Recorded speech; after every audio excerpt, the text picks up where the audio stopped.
Porto Alegre é uma mulher bonita, mas mal cuidada. A frase é do ex-prefeito da capital gaúcha, Nelson Marquesan Júnior, que nos deu a honra de dar uma entrevista aqui para o novo podcast do Poder RS. Marquesan rompeu o silêncio de anos para avaliar como vai a nossa Porto Alegre, o nosso estado do Rio Grande do Sul e o Brasil. A entrevista ficou tão boa que a gente acabou gravando mais do que os 30 minutos a que eu me propus aqui desde o início desse novo podcast do Poder RS. Então nós vamos fazer em duas partes. Na primeira parte da entrevista com o ex-prefeito de Porto Alegre, Nelson Marquesan Júnior, ele vai falar do seu legado na capital gaúcha.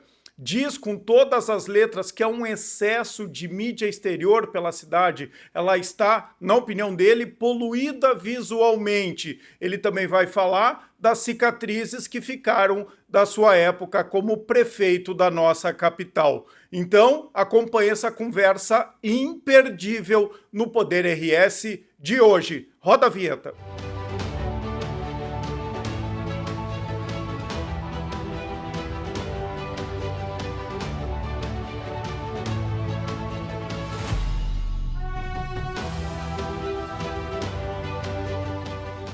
Bom, pessoal, estou aqui na minha nova casa, no Save Studio, no Instituto Caldeira, que está disponível para quem quiser fazer podcast, para gravar seu vídeo. Enfim, procurem aqui os guris do Save Studio no Instituto Caldeira.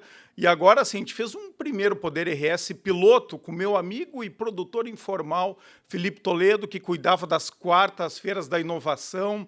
Ele é o meu produtor aqui no Instituto Caldeira, conhece todo mundo, mas hoje o papo é muito sério. E para esse primeiro Poder RS no streaming, no Spotify e aqui no YouTube, eu recebo o ex-prefeito de Porto Alegre, Nelson Marquesan Júnior. Bem-vindo ao Poder RS. Tudo bem, RS? Prazer estar contigo aqui na nova casa do Poder RS, aliás, um ambiente muito legal. Obrigado por ter aceito o convite. Eu sei que tu anda um pouco quieto, silencioso, porque está cuidando de outras coisas além da política, né, Marquesan? Mas a política faz parte do teu sangue, né? E quem gosta de política faz política, inclusive na iniciativa privada. Então, primeiro, te agradecer a confiança de vir conversar aqui um pouco, bem pouquinho sobre o passado e muito sobre o presente e especialmente sobre o futuro. Pois é, estou meio quietinho, estou meio afastado, não estou concorrendo mais a cargos eletivos, estou afastado do mundo político, partidário, eleitoral, embora tenha muitos amigos ainda nesse ambiente, muitos amigos técnicos do ambiente político, e gosto muito da máquina pública, da estrutura pública, pela capacidade que ela tem de transformar a sociedade, de fazer em volumes, né, de dar caminhos, né, para municípios, para estados, para países, para o mundo. Como faz tempo que eu não te ouço numa entrevista, né, feita por outro colega, e nós mesmos não temos falado muito sobre Porto Alegre, sobre o Rio Grande do Sul e sobre o Brasil, eu vou aproveitar até para quem eventualmente não tenha te ouvido nos últimos tempos, para falar um pouco sobre a tua experiência como prefeito de Porto Alegre. Né? Tu saiu debaixo de muito aplauso e também de muita crítica, né? Um pouco dividido. E aí acabou não indo para o segundo turno aqui em Porto Alegre, não queria ir à reeleição, também foi convencido ali no meio do caminho, mas eu queria falar um pouco de legado, que eu acho que agora, passado um tempo, é isso que importa, né? Já passou 5, quase 6 anos aí, né? Passa rápido o tempo, né? Nem parece. Agora, qual foi o principal legado? Eu tenho minha opinião própria, fui secretário de comunicação, né? Com muita honra, na gestão do prefeito Marquesan, tenho minha opinião sobre isso, mas eu quero que tu fale qual foi o legado que o governo Marquesan deixou para a capital. Olha, eu tenho uma visão não tão otimista das coisas, mas não chega a ser pessimista também. Eu acho que essa história de legado, normalmente ela se transforma em alguma coisa física, porque legados morais, legados de visão de mundo, de propósito, que talvez fosse realmente o mais importante, eu acho que a nossa sociedade ela está sempre num vai e vem, e as coisas vão se perdendo, né, e tu vê, a gente já teve tantas gestões, estou falando genericamente, não de Porto Alegre, tá? Estou falando gestões muito sérias, gestões muito racionais, gestões muito corruptas, gestões absolutamente incompetentes, e elas retornam, gestões mais humanas, gestões raivosas, e elas vêm e vão. Se tu olhar em Porto Alegre, nos outros municípios, no estado, no Brasil e no mundo, é assim. Né? Então, a gente Infelizmente, não há uma evolução linear. Não há uma evolução idas linear. E vindas. São indas e vindas, exatamente isso. Então, o legado ele é meio abstrato. Talvez, vamos supor assim, vamos falar do legado que ficou em Porto Alegre. Eu acho que foram as PPPs e as concessões que a gente fez, porque embora muitos tenham sido contrários e muitos, depois que eu passei, tenham tentado evitar ou retroceder, algumas não conseguiram. Né? Então, a gente foi recordista aqui em publicação de editais de PPPs e concessões do Brasil, em Porto Alegre. Então, a iluminação, que hoje ninguém percebe mais, né? Mas a iluminação de Porto Alegre, toda LED, foi um legado, não retrocedeu, acho que não vai retroceder nunca. Isso é importante repetir, né? 100% das lâmpadas em Porto Alegre, em qualquer lugar, especialmente na periferia, elas são hoje com lâmpadas LED. E as placas com o nome de ruas, que hoje ficaram bonitinhas, né? Algumas são digitais até também. As paradas ou os abrigos de ônibus, que também, eu me lembro que eu levei, uma vez apanhei muito, porque a gente disse que ia ter carregador, né? Então, hoje, uma boa parte tem carregadores, uma boa parte tem iluminação, cobertura, uma boa parte tem câmeras de segurança nas próprias paradas, né? Não avançou por vários motivos estruturais, né? O legado não se concretizou no 100%, né? Porto Alegre hoje tem anúncios para tudo que é lado, né? Porto Alegre deveria ter anúncios, ter publicidade naquilo que dá retorno para a cidade, que é nome de rua, que é nas paradas, nos abrigos de ônibus e nos relógios, que são, se não me engano, 168, todos com câmaras de segurança. Então, são 3 concessões que a gente fez que permaneceram, mais a iluminação 4, mais o Araújo, mais tiveram outros anfiteatros, enfim, foram as PPPs e as concessões. O Túlio Piva, e a gente avançou em mais algumas que eu não estou lembrado aqui de cabeça. Quase avançamos no DEMAI, na água e no esgoto, seriam bilhões de investimentos antes da enchente. Quase avançamos no DEMAI, deixamos o edital publicado. Né? Na área de drenagem, a gente deixou uma PPP com a Caixa de, acho que eram 3 bilhões e alguma coisa. Hoje deveria dar quase 4 bilhões de investimentos nos diques e nas casas de bombas. Né? Com o estudo BNDES. Isso era com a Caixa. O DEMAI, a água e esgoto era com o BNDES. Né? Isso era com a Caixa. Então, teria sido aqui 7 bi antes da enchente aplicados. Então, isso são legados que a gente não conseguiu, que retrocedeu. Né? E retrocedeu tanto que quando a enchente veio, fez retroceder mais ainda porque nós não estávamos preparados. Então, eu acho que esses foram alguns legados, as PPPs e concessões, porque não retrocederam. A entrega da Orla, acho que foi também, né, entrega do trecho 1, finalização do trecho 2, foi uma coisa muito legal. O ajuste fiscal que a gente fez, acho que até hoje... Concessão do Parque Harmonia, né, também. A concessão do Parque Harmonia. Acho que foi essa que tu esqueceu, né? E a gente teve também o ajuste fiscal, a reforma previdenciária. Hoje Porto Alegre ainda tem benefícios financeiros disso, né? Para ter uma ideia só do volume de recursos que isso representou do nosso último ano, que já tinha tido benefício das nossas reformas, para o ano seguinte do próximo governo. Só na educação, por exemplo, a gente deixou 300 milhões a mais do que o nosso orçamento. Então, enfim, a gente deixou uma reforma também na área da educação, várias, mas uma delas era nas diretorias das escolas, que os diretores iam ser reavaliados. Tá na lei isso, né? Se melhorassem, continuavam diretores. Se os indicadores de educação piorassem, os pais dos alunos tinham que votar de novo. Isso acabou nunca sendo aplicado, mas foram pequenos legados. O pacto, né, acho que foi um legado, o pacto da inovação, que ainda continua. O Luiz Carlos está na secretaria agora, foi estatizado o pacto, né, foi colocado dentro do governo. O Luiz Carlos disse que o Instituto Caldeira é resultado do pacto. Não estou assim... Eu acho que o Instituto Caldeira foi uma motivação, né? As pessoas... os empresários, em virtude do pacto e daquela mesa antigamente, não sei como é que é hoje, tinha 85 pessoas na mesa, né? Então, acabaram se encontrando ali, literalmente se encontrando, e isso gerou, que é um dos fatores da inovação, né? O encontro, as pessoas estarem perto, como aqui no Caldeira. Então, E uma iniciativa privada, totalmente privada. Aqui é uma iniciativa privada, né? Acho que esse é o papel da importância da prefeitura ou dos governos estarem fora dos pactos, mas na liderança dos pactos, né? Sob pena de a inovação ser privada só, né? E se não tiver alguém, eu digo, máquina pública, lembrando que o problema da saúde pública tem que estar dentro, que o problema da educação pública tem que estar dentro, das soluções planejadas e organizadas, eu acho que se perde muito para a área privada.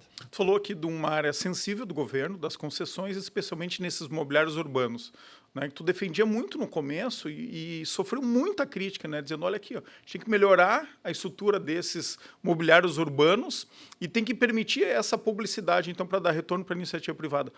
Hoje se perdeu um pouco esse controle, não tem um excesso de mídia exterior em Porto Alegre? Do ponto de vista, eu vou falar aqui, tentar sem ser político, partidário, eleitoral, ideológico, né? Do ponto de vista de gestão, é uma catástrofe, né? Porque, de novo... E nós dois gostamos de mídia e publicidade na cidade, não queremos mas proibir. Isso tem que ser tem regulado e tem que estar... Se as pessoas anunciam em qualquer lugar, isso é uma poluição visual e ambiental. Tá? E o exemplo maior do Brasil é lá em São Paulo. Né? São Paulo, uma cidade robusta como aquela, colocou uma limitação na mídia externa. Né? E a limitação de São Paulo tem a ver com o que a gente planejou aqui. É uma limitação direcionada. Né? E onde é que pode? Pode naquilo que traz benefício coletivo. Pode anunciar nas paradas, né, nos abrigos de ônibus, desde que tu invista nos abrigos para qualificar, né, a vida dos usuários. Contrapartida pública. Né? Tu pode anunciar, deve anunciar, é liberado nas placas com os nomes de ruas, porque tem uma utilidade pública a rua ter o nome para o cidadão poder se localizar onde ele está e ficar mais bonito, etc. Né? Tu podes investir em mídia externa, que é, de novo, poluição visual, poluição ambiental, quando tu investe nos relógios, que tu tem câmeras de segurança, monitoramento de qualidade de ar, etc. Então, realmente, Porto Alegre é uma cidade... No Muro da Mauá. Porto Alegre é uma mulher linda e mal cuidada. Não estou falando de um governo específico, estou falando da história, né? Da história de Porto Alegre, muitos potenciais, mas a gente não... É que eu acho que essas iniciativas deram tão certo e aí acabou liberando, né? Por exemplo, no Muro da Mauá. Qual é o benefício, qual é a contrapartida pública? Ficou bonito o muro, não há dúvida, mas é muita publicidade e eu fico me perguntando qual é o retorno para a cidade daquela mídia toda que está ali. Me parece que não tem. Então, se perdeu um pouco esses freios que deveriam ter. O grande desafio, acho que, de Porto Alegre, da máquina pública, eu nem vou tirar Porto Alegre aqui, porque pessoaliza, né? Dos estados e do Brasil é pensar estruturalmente, né? E não pensar naquele momento, naquele nicho empresarial, naquele amigo empresário, naquela demanda daquela liderança político-partidária, ideológica, né? É pensar as estruturas como isto aqui eu vou fazer porque vai beneficiar no próximo ano, na próxima década e na próxima geração este local, esse espaço geográfico. Né? Mas é possível fazer isso, Marquês? Eu acredito que tu fez e tem vários gestores que querem fazer, mas muita gente diz que tu foi muito rígido nisso, né? Em pensar tudo nesse bem público, no benefício público, sem pensar e sem levar muito em conta interesses particulares. Tem como fazer essa coalizão política para seguir, por exemplo, num governo?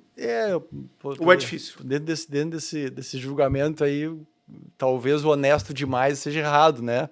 Tenha que ser mais ou menos honesto, meio complicado isso, mas é um desafio, porque os interesses privados são muito grandes dentro do público, né?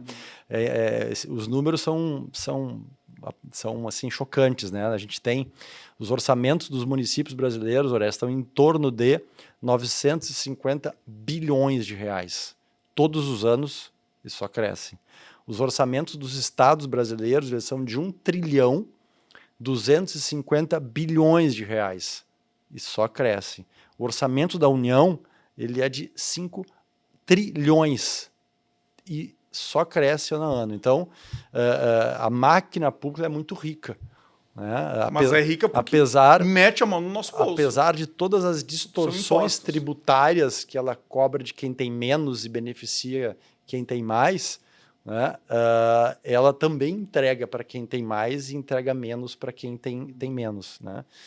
E quem tem mais força de pegar uma fatia desse queijo, desse pão, que é o orçamento, é quem está mais perto, quem está no ambiente de poder. Então, é sempre uma troca de poderes e tem muita gente que quer fazer. Até nesse sentido, a gente fundou um instituto, bem devagarinho estamos indo, mas como realização pessoal, né, minha e de outras pessoas, fundamos um instituto para discutir tecnicamente, racionalmente, sem partidarizar e politizar, e a gente conseguir ajudar essas pessoas que querem fazer de forma racional mudanças estruturais nos seus municípios, nos estados do Brasil. Para fazer essa virada, mas para encerrar esse capítulo Prefeitura de Porto Alegre, tu faria algo diferente do que tu fez como prefeito da já cidade? faz algum tempo que eu saí da prefeitura, talvez eu fizesse mais rápido as coisas hoje, né?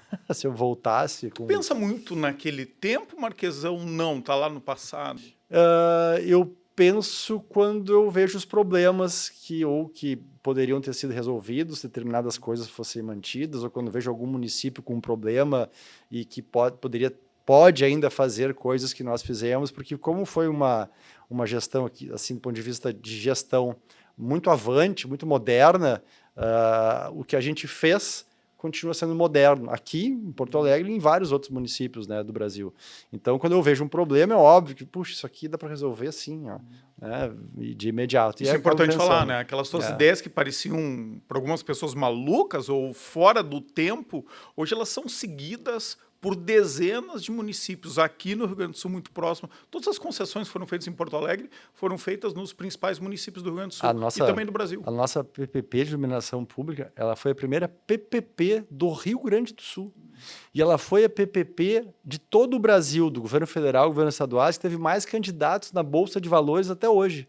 Nenhuma outra PPP, vocês conseguem entender, teve mais candidatos. Concorrência. Não foi só um, né? Não foi só um candidato, né? Então a gente teve o maior número de candidatos até hoje. Então muitas coisas quebraram paradigmas, foram inovadoras, foram experiências muito legais. E é difícil das pessoas entenderem naquele tempo que as mudanças estão acontecendo. Porque mudança dói, né? Mudança dói sempre, né? Então, uma coisa boba, né? Os parklets que hoje a gente vê na cidade, em frente, os melhores restaurantes, sejam eles maiores, menores, mais ricos, mas os melhores, assim, os mais badalados de Porto Alegre, normalmente tem um parklet na frente, né? E hoje é uma coisa normal.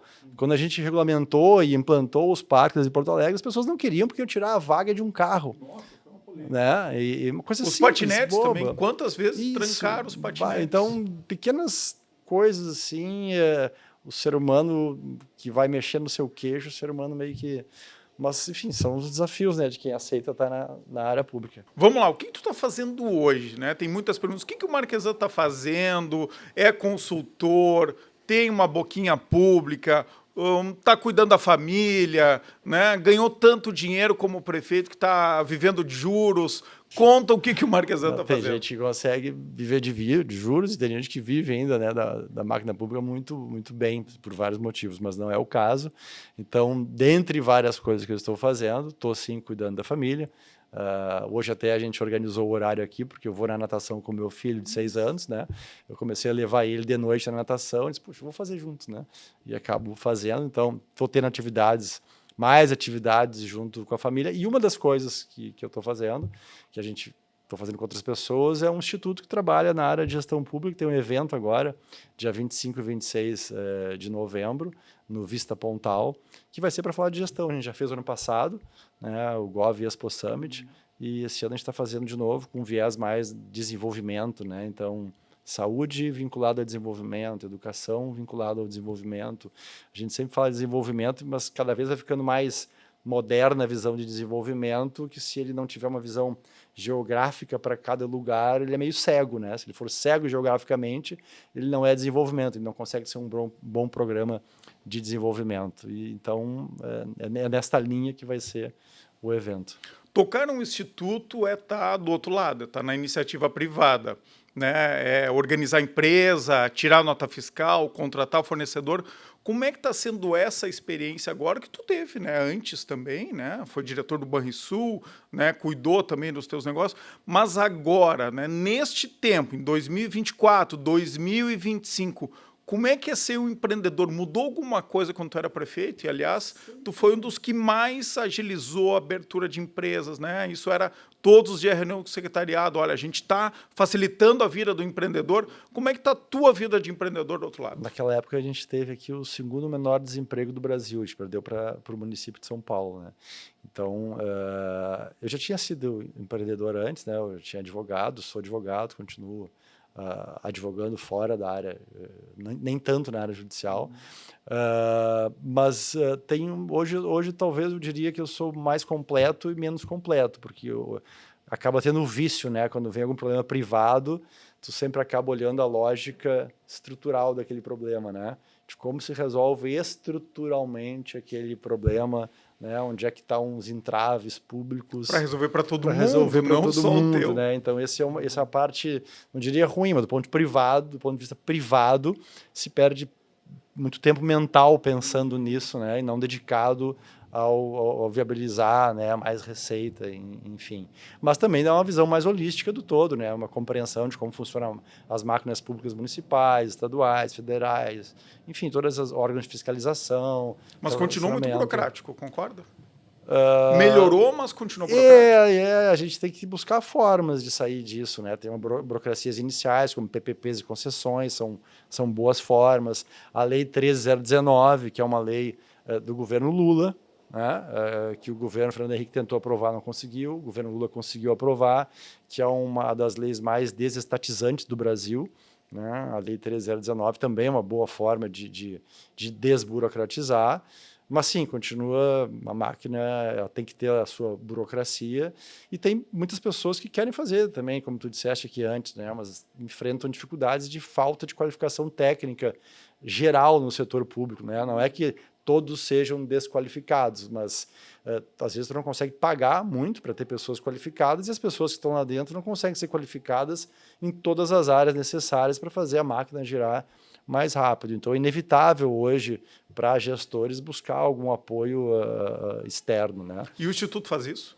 O Instituto faz isso. Na verdade, muitos assim, mudaram, né? O Tribunal de Contas mudou um pouco o viés e acaba ajudando bastante hoje, não é aquele órgão estático, parado, só fiscalizador, só fiscalizando, é orientador repreendendo, também. Ele é mais orientador. Então, nós tivemos mudanças.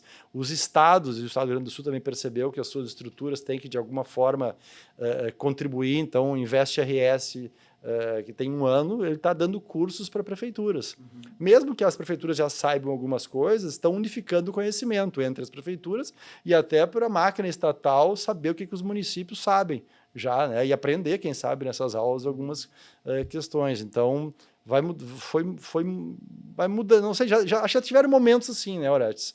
Mas, enfim, ainda existem estruturas e a gente tenta fazer isso pegando pessoas lá experientes lá em nível municipal, estadual, governos federais. Tem algum case que tu já possa citar com alguma prefeitura, algum município do que o Instituto fez? Acho que não convém, acho que não é o canal. A gente tem 1 ano também, né? Tem coisas de andamento. Vamos deixar primeiro os prefeitos apresentarem os resultados, que eu acho que vai ficar mais legal. Mas tem projetos andando já com algumas prefeituras? Tem projetos andando, com algumas prefeituras andando. Em quais tem áreas? O evento, que é o marco na área da saúde, na área da previdência, né? O evento não deixa de ser um marco também. Se tudo der certo depois do evento, a gente vai entregar coisas mais frequentes, com um podcast, que a gente pode estar junto nos podcasts, com estruturas técnicas, com microeventos, com algumas missões pequenas, médias e grandes, com visitas técnicas, que eu acho que é uma boa oportunidade. E a visita técnica não precisa ser uma missão que fica 15 dias fora no exterior, né? Pode ser os fundos municipais fazerem uma visita aqui em 2, 3 bancos nas suas mesas para entenderem como eles estão aplicando seus fundos municipais. Claro. Né? Pode ser as áreas de inovação das prefeituras de gestão virem aqui no Caldeira, virem aqui na Prefeitura de Porto Alegre, irem conhecer o modelo de Florianópolis, Santa Catarina, que é um pouco diferente. Né? Também pode ser irem conhecer no interior, que tem bons modelos de inovação. Esses 2, 3 dias aqui na nossa região sul já podem, né, guiados com estruturas, já podem abrir a cabeça também de muitas pessoas que estão na área pública e querem fazer diferente. E parece algo natural, mas é o que os municípios mais precisam, especialmente do interior do estado. A gente, né, apesar das dificuldades, numa prefeitura de Porto Alegre, ela tem muito mais recursos do que os nossos municípios no interior. Aqui nós temos o apoio da Grampal, né, que é essa entidade que cuida de todos os municípios da região metropolitana da capital, e a gente vê isso, né, a necessidade de ter técnicos preparados, às vezes formar aqueles técnicos dentro da prefeitura através de cursos. Então isso a gente fala com uma certa naturalidade, Marquesa, agora, mas precisa muito mais. Eu acho que tem que ter como rotina isso. É muito difícil tu ter pessoas qualificadas em todas as áreas necessárias, estáticas dentro de uma estrutura pública, seja ela municipal, estadual, seja no governo federal, né? Claro, o governo federal tem carreiras mais bem remuneradas, muito mais carreiras, muito mais servidores, tem umas cedências entre vários órgãos, que aqui fica mais difícil, mas o governo federal consegue fazer né, e ter boas remunerações de pessoas que estão muito tempo, tem a escola nacional, consegue mandar pessoas para estudar no exterior com recursos pagos, mas mesmo assim é difícil, porque se tu fores olhar o histórico dos últimos 20 anos de secretários dos municípios que tu conhece, de secretários estaduais, de ministros e equipes de ministros, tu vai ver que não é uma coisa uniforme de qualidade, né? Tu vai ver que tem muitas brechas, né? Em áreas, às vezes, que a gente poderia ter expandido muito, né? E que às vezes o secretário assume e acha que com uma sacada legal vai conseguir transformar. A gente, em Porto Alegre, teve muita sorte, e acho que não foi sorte, né, Oressa? A gente fez o Banco de Talentos. A gente teve 13 mil inscritos para trabalhar em Porto Alegre. 13 mil pessoas do Brasil inteiro entraram num site e disseram: eu quero trabalhar na Prefeitura de Porto Alegre no mandato desse cara aí com essa turma. Né? E foram escolhidos, porque fazer o banco é até o mais simples, né? Mas foram escolhidos de forma técnica. A gente teve pessoas aqui de Santa Catarina, Paraná, Rio de Janeiro, São Paulo, Minas Gerais, Brasília, que vieram trabalhar aqui do interior, servidores de carreira que jamais imaginaram que iam galgar cargos de chefia, porque até tinham outros pensamentos ideológicos, partidários, mas que pela sua qualificação técnica e passaram por avaliação de suas condições pessoais, emocionais, para os profissionais da BRH, que nos auxiliaram aqui, sob a coordenação do Cássio Matos, né, que faziam a triagem antes de chegar na triagem técnica especificamente, passavam por 2 entrevistas de triagem de formação, de formação pessoal, de propósito, né, com profissionais de áreas que não tinham vínculos político-partidários. Então e eu sou testemunha, porque eu participei de 2 entrevistas técnicas com psicólogas, né, com o pessoal do RH, até ter entrevista com o prefeito. É muito legal. É muito legal. E acho que para quem entrava na prefeitura também era legal,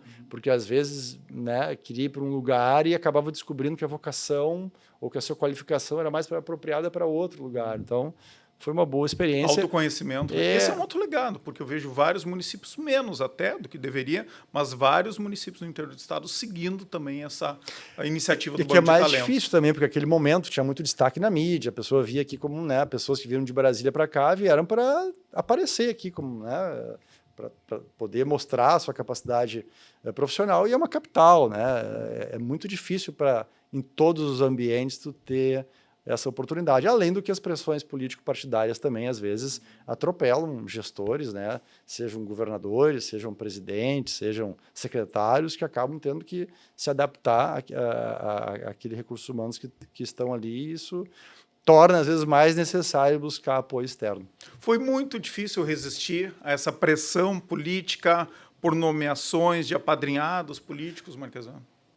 Tudo é difícil na área pública, assim, quando quer fazer alguma coisa mais técnica, mais racional e mais para o coletivo, né? Eu digo, a área pública ela é totalmente privatizada, né? Ela está na mão de sindicatos, de partidos, de entidades, de empresários, né? Então, desestatizar ou socializar a área pública é muito difícil, né? Então, sempre que tu tenta fazer mudanças, na área privada também é assim, né? Mudança é sempre difícil.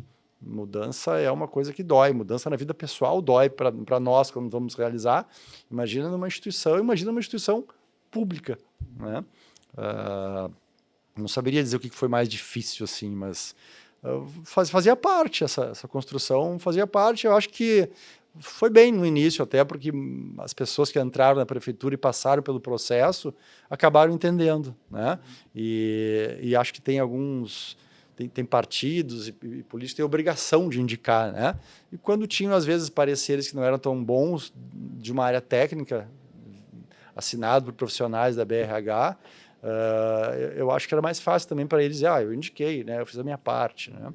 E não é só partido que indica, né? Todo mundo indica, né? Olha, essa entidade indica, empresário indica, federação indica, e sem problema com indica, indicações, sem né? problema.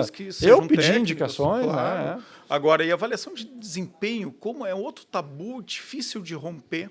Isso a gente tentou, a gente começou a implementar, mas não chegamos onde a gente queria. Não só para CCs, mas também para... Sim, no nosso cargo era para quem estava mais no topo, assim, mais em cima, né? Nos cargos de chefia da secretaria, sei lá, por secretaria, 30, 40 cargos, né? Mas a gente não chegou aonde a gente queria nesse ponto e isso é um legado difícil de deixar também. O Banco de Talentos é um legado que deixou muitas pessoas ficar na prefeitura, mas a estrutura de seleção, claro que não, né? Secretários, inclusive, ficaram.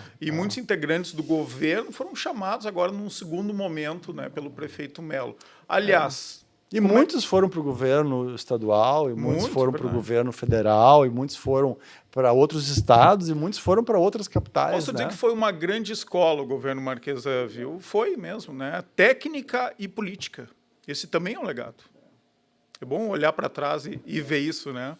E ver que aqueles profissionais que trabalharam contigo hoje são valorizados por outros gestores, eventualmente por algum adversário político, inclusive, né? Mas que avalia tecnicamente. Mas hoje já passou essa etapa, né? Hoje eu não estou mais, hoje eu não tenho mais adversários, hoje eu estou, né?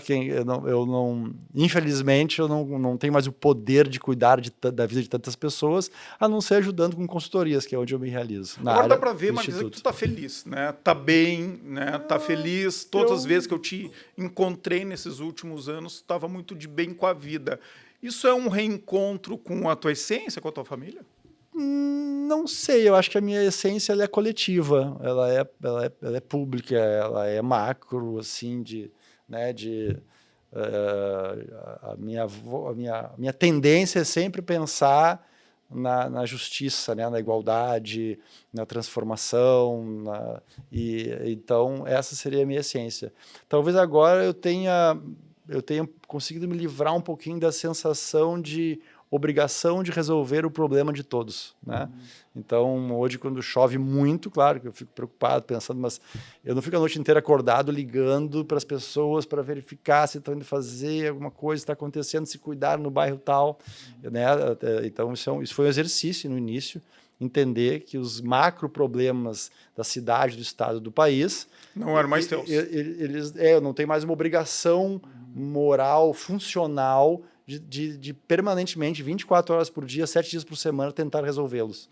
Então, essa leveza, pelo menos em parte, eu consegui trazer para mim. Não totalmente, é óbvio que eu escuto notícias, vejo fatos, eu me revolto, né? Como qualquer ser humano normal, mas não mais como um agente público com responsabilidade de tomar uma atitude. Quanto tempo tu conseguiu virar essa chave de não sou mais o responsável? Foi aos poucos e teve que fazer um processo de escutar menos redes sociais, menos jornal, menos TV, menos rádio, porque senão eu continuava responsável pelos problemas do mundo inteiro, como eu sempre me senti, né?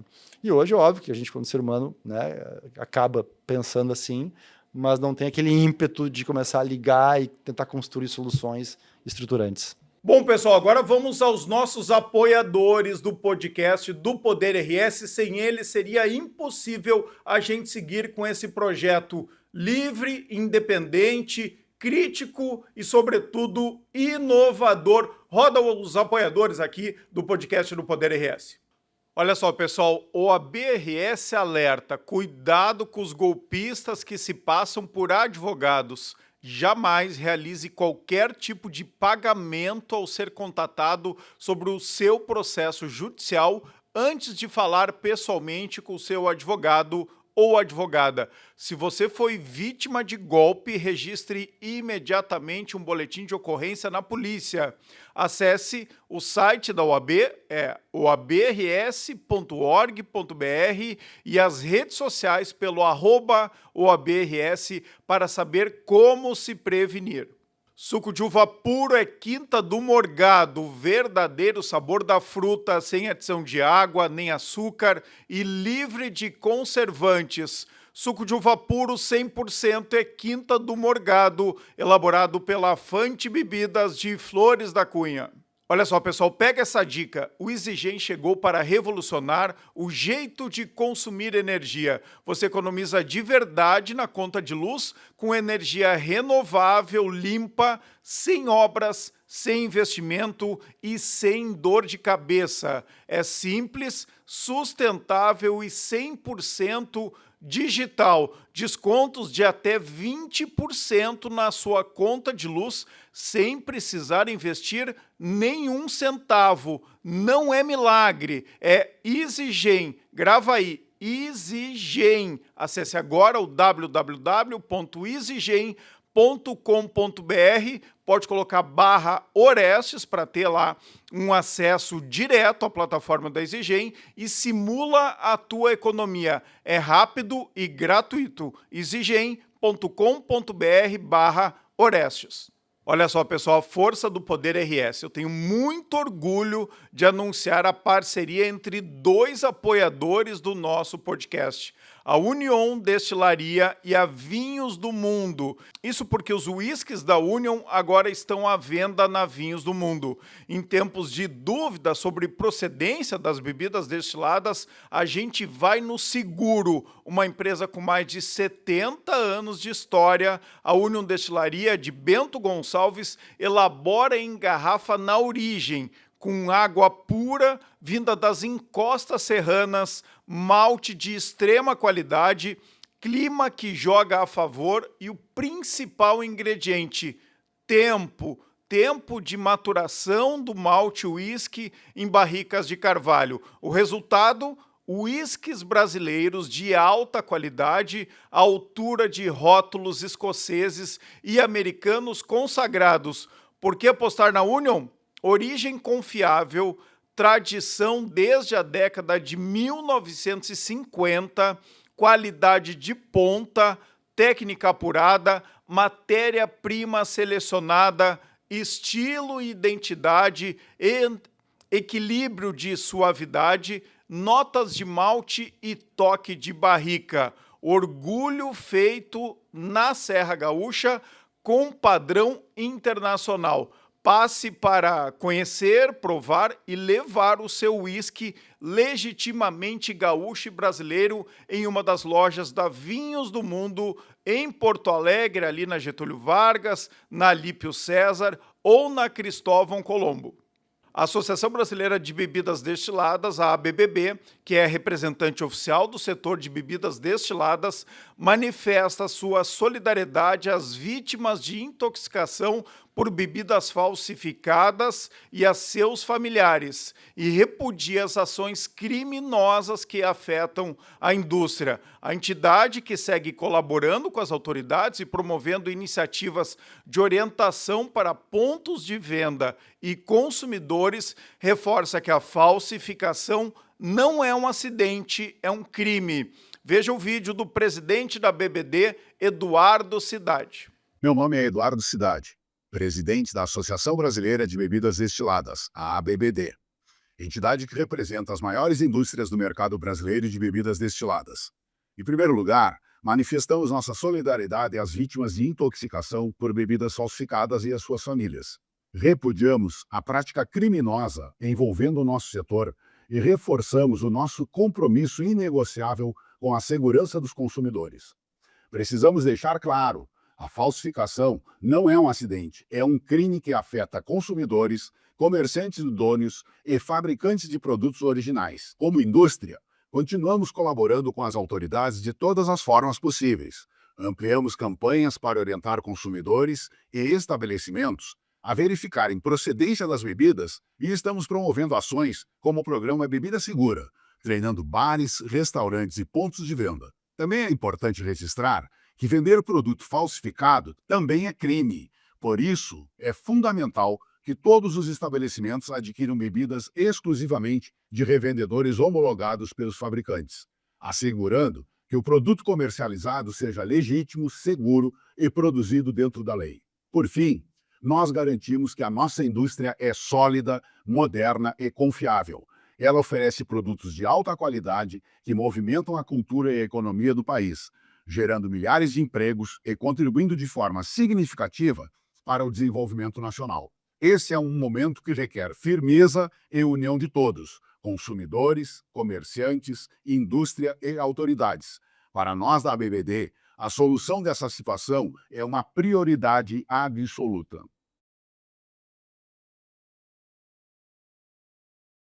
Pessoal, temos um novo apoiador aqui também, o Ramblas. O que é o Ramblas? O Ramblas em Atlântida, o ponto de encontro de todos os veranistas gaúchos. É o lugar onde tem as melhores baladas, a melhor praça de alimentação e também um setor de